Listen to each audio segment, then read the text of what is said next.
ये कहानी एक ऐसी मां की है जिसने अपनी बेटी को सुरक्षित रखने के लिए 30 साल तक पुरुष बनकर जी, अपनी असली पहचान छोड़ दी। 20 साल की उम्र में बाल कटवा लिए, लुंगी टी शर्ट पहनी, चाल बदल ली, आवाज को सख्त कर लिया और दुनिया के सामने मां से वो मर्द बन गए। हैरान हो रहे हैं ना? कहानी किसी फिल्म की स्क्रिप्ट जैसी लगती है, लेकिन ये सच है। तमिलनाडु की कहानी है, पेंचियमल की कहानी है, मां के साहस और त्याग की मिसाल की कहानी है। दरअसल इनकी शादी हुई थी और 15 महीने के बाद ही ये विधवा हो गई। गोद में एक नवजात बच्ची थी। सामने एक ऐसा समाज खड़ा था जो औरत को नोच खाना चाहता था। इन सारे हालात को देखकर, हर दिन डर कर, असुरक्षा के भाव को देखकर, लोगों की गंदी नजरों को देखकर एक रोज उन्होंने अपने आप को बदल दिया। पेचियमल से वो मुत्थू बन गई। लुंगी टी शर्ट पहना, बाल कटवाए, चाल ढाल बदली और मुत्थू मास्टर बनकर मजदूरों से लेकर चाय की दुकान तक में काम किया।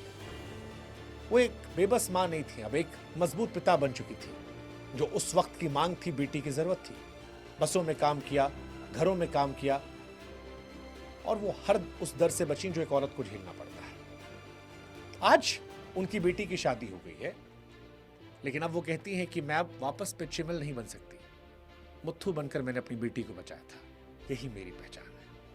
और शायद यही वजह है कि मां को हम इतना महान कहते हैं, क्योंकि मां अपनी औलाद को बचाने के लिए किसी हद तक जा सकती है। वो मां से मर्द भी बन सकती है।